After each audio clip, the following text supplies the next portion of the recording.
Hey, good morning, everybody. Welcome to the Second Cup of Coffee. Pastor Tom here with you. We're on week 2 of our series, Carrying the King.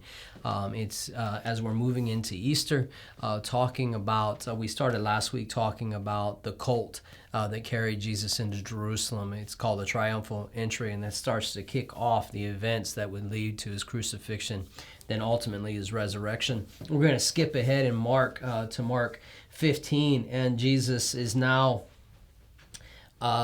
he's already been tried. He's making his way through Jerusalem carrying the cross. And in verse 21 of Mark 15 it says, "Then they compelled a certain man, Simon, a Cyrenian, the father of Alexander and Rufus, as he was coming out of the country and passing by, to bear his cross." Carrying the king, sometimes in my relationship with Jesus Christ, there needs to be, I don't want to call it a partnership, but there needs to be a servant's heart from me to him that says, let me help, let me be a part of what you're doing. Let me be a part of what you're bringing. And let me draw this out a little bit for you. It says they compelled. That means they made him do it. They made him carry it. So some of you would say to me, if you were sitting here, yeah, my parents made me go to church my whole life. Okay, but what are you going to do with Jesus? Because you have to go from compelled to the very next thing it says, they compelled a certain man. You have to go from compelled to a certainty in your own faith. Why is that important? You're literally carrying the king from one generation to the next, and I'm going to show you this in a second. You have to go from compelled, I'm doing this because I'm supposed to, I'm doing this because that's just what my family believes, to your own certainty in your faith, because I love this verse.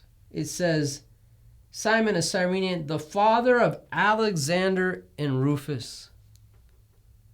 So, Pastor, what does it matter that he put his kid's name?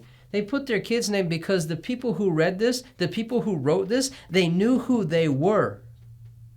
And the reason they knew who they were is because their father carried a cross that he was compelled to carry, but he being that certain man carried it for Jesus. And when he had that interaction with Jesus, he took it home. And now his sons, Rufus and Alexander, are carrying it on. Because people don't care so much what I say. Let me say that in a different way. My children don't care what I say because they know my character. They want to see what I'll carry. What are you really going to carry out, Dad? Are you going to preach faith or are you going to walk faith? Are you going to preach diligence or are you going to walk diligence? Are you going to preach radical obedience or are you going to walk radical obedience? Picking up a cross that you're compelled to, you may felt like Christianity was thrust upon you, but can I tell you, it was given to you to carry. Because the ones that are following behind you are watching. And they want to know. I don't care what you say, I want to see what you'll carry. You may or may not know this, I didn't know this till today, that you see Rufus mentioned again by Paul. And he says, Rufus, I think he calls him the chosen one. And his mother and my mother. My goodness.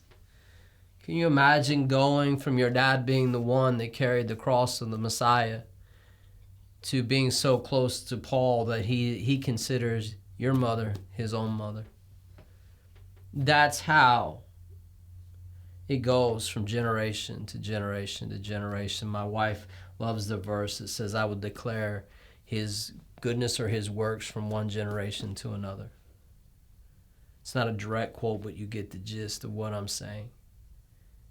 And in my declaring, my non-verbal declaration of what I'm willing to carry carries far more weight than what I say. Become certain. Carry the cross. And allow the people behind you to see not just what you're saying, but what you're doing. And they'll see Jesus, and they'll want to do the same.